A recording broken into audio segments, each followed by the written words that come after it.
Hey guys, how's it going? Cigar Buff here, coming at you with the 200th video. This will be the answers to the Q&A I posted. Thanks to everyone who submitted questions. I really appreciate it.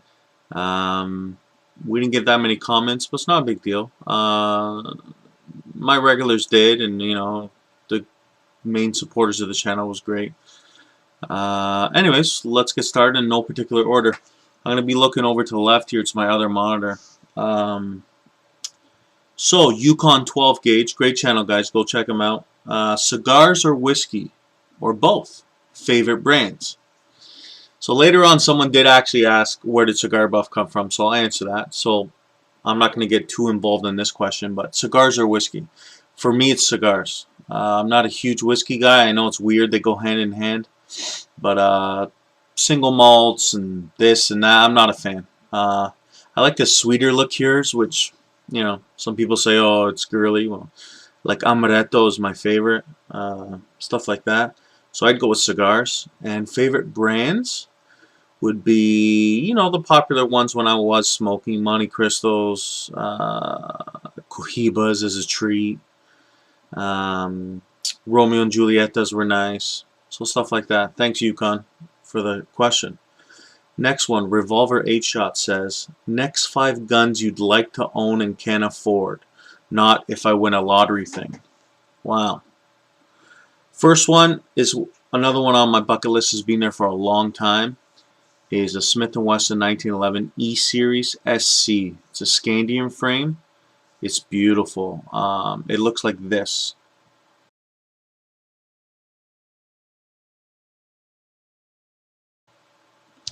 So that's it.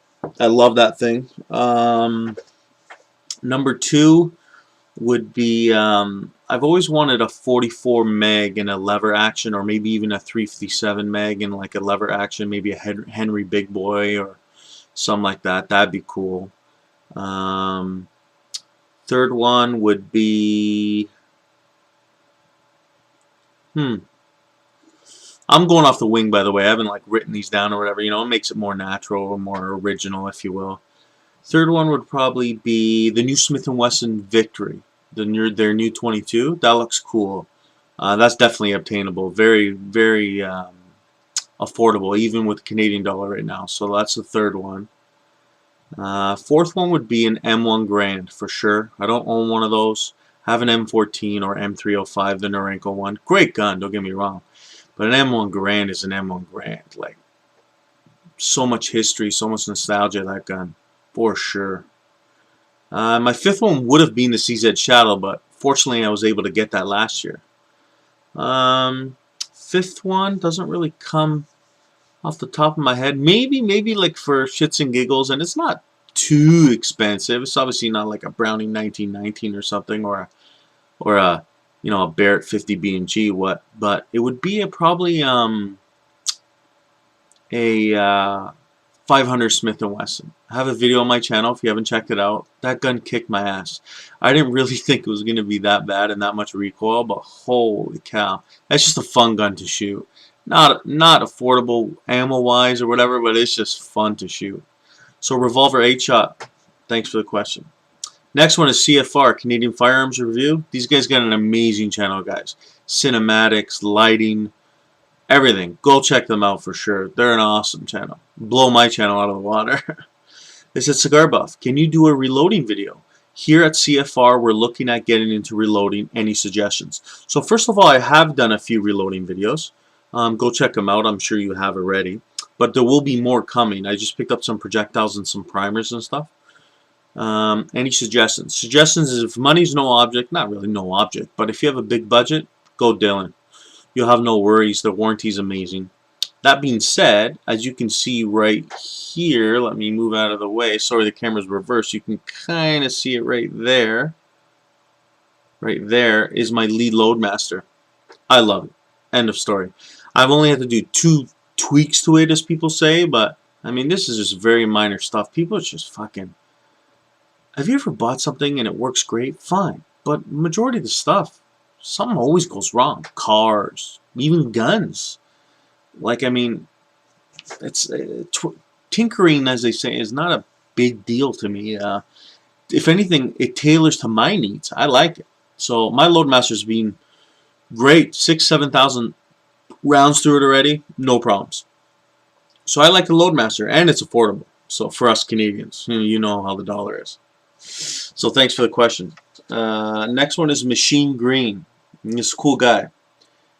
He goes, congratulations. It is a milestone. Well, thanks. 200th video. My question is, I'm going to start reloading, mostly pistol. I want to save as much money as possible. So here you go. This is like a guy like me when I started, very budget-minded. What should I not buy and stay away from as far as equipment? Well, I'll get to that. And I'm thinking around 200 rounds a month of 9. Thanks again. And he's the one who asked, where did Cigar Buff come from? So the first question is, what should I not buy and stay away from? That I'm not too experienced. I've only been reloading for 5 years. A lot of people say, oh, stay away from this, stay away from that. The Lee stuff's great. A lot of people say stay away from Lee. Now, he's obviously going to have a budget. I would say Machine Green for sure is what I started with. Lee turret press. Looks like this. That's a fantastic beginner press. It's auto-indexing. Sure, it's not fully progressive because it's always doing 1 round at a time in 4 different stations. You can even set it up to 3. That is a great beginner press. Good bit of kit right there. I think it is. So check into that for sure. And then he said, where does Cigar Buff come from? So back in the day, grade 9 or 10, whenever we used to go to house parties and stuff, people would be smoking and this and that. I would always bring like cigarillos or backwoods and stuff like that.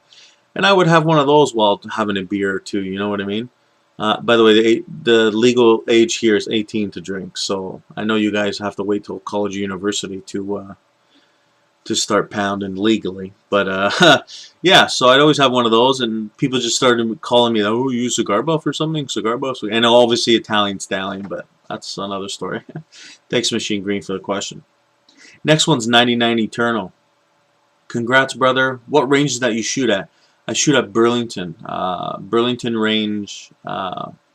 Great range. I like it. He says location. Obviously, it's Burlington. So it's called BRRC. Burlington Rifle and Revolver Club. Also, although I haven't watched all of your videos, that's fine. There's 200 of them. I haven't seen any with you using binary targets. Okay. I'll answer that in a sec. You ever tried them before? If not, you should pick some up and post up some videos. They look like a heck of a lot of fun. They're fun as hell. I've fired them once at a buddy's land. Ooh, fun. Unfortunately, I had my camera. This was a long time ago. The only problem with that is we're not allowed binary targets in my range because we're strictly indoor. So if you ever notice that, the videos are kind of loud. I toned down the volume a little bit because you get the echo. You're usually double plugged as well because it's loud. It's indoor. But what's great is I can go in the winter. There could be 2-3 feet of snow. It doesn't matter. That's what I love about my club. So unless I try and find a piece of land like that again, and it's hard in Ontario where I am, I don't think binaries will be coming up anytime soon.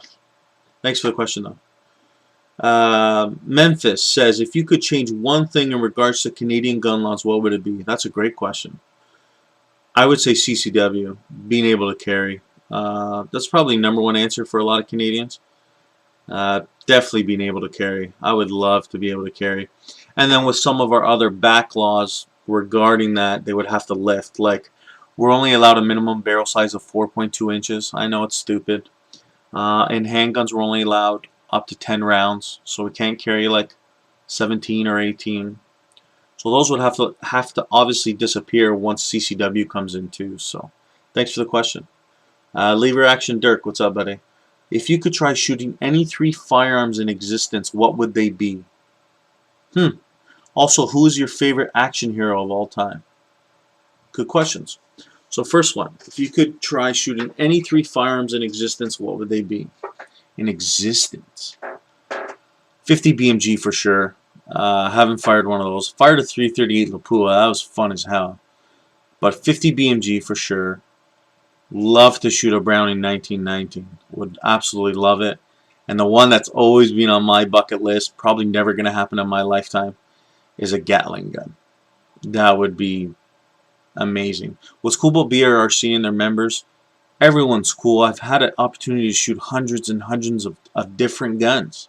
It's wild. So I wouldn't say like, oh, a Beretta, or, but I've tried them all. So no, it would be those three. And favorite action heroes? Never into action heroes as a young kid.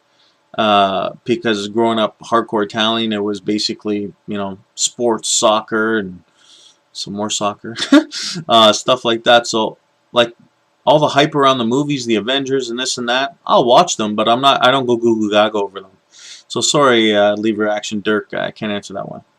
And the last one's from my buddy Andrew Gibbons. He says, do you prefer plain edge or combo edge in terms of knives, and why?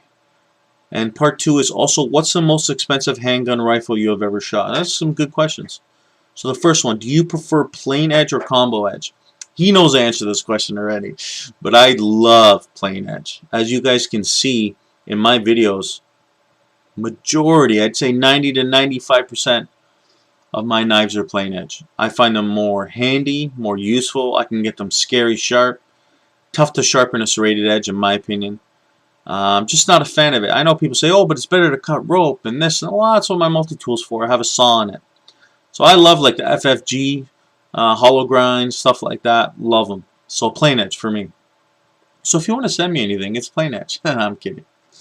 Also, what's the most expensive handgun rifle you have ever shot? That's a great question. I fired a Swiss Arms, a friend of mine at the club. That's around like 3,500 bucks. Oh, I fired, that's rifle wise. I've also fired a SIG X5. It was like my second week at the range. And a gentleman was there and he's like, hey, have you ever fired a SIG before? I'm like, no, actually I haven't. I only had my Glock 17 and my 1911 at the time. Because you want to fire this one. And guys, I'm not going to lie, at that exact moment, that exact point in time, I didn't know what I was firing. I thought it was a normal 226 or a whatever. No, it was a SIG X5. So that's a pretty pricey handgun. And I've also shot, I know this is kind of like I'm carrying on, but I've also shot an HKP7 squeeze cocker. Those are pretty expensive on the forums and stuff. That was a fun gun. Same guy who owns the Swiss Arms. It's Ed. Thanks, Ed. Yeah, so anyways, guys, great questions. Thank you so much for submitting them. I enjoyed doing the videos, to tell you the truth. Usually, you know, I answer the questions right away. Obviously, in this video, I didn't. I just gave everyone a thumbs up. So, I obviously answered them in this video. So, thanks for watching, guys. Thanks for 200 videos. There will be more videos on the way. And stay tuned for more videos. Thanks, guys. See ya.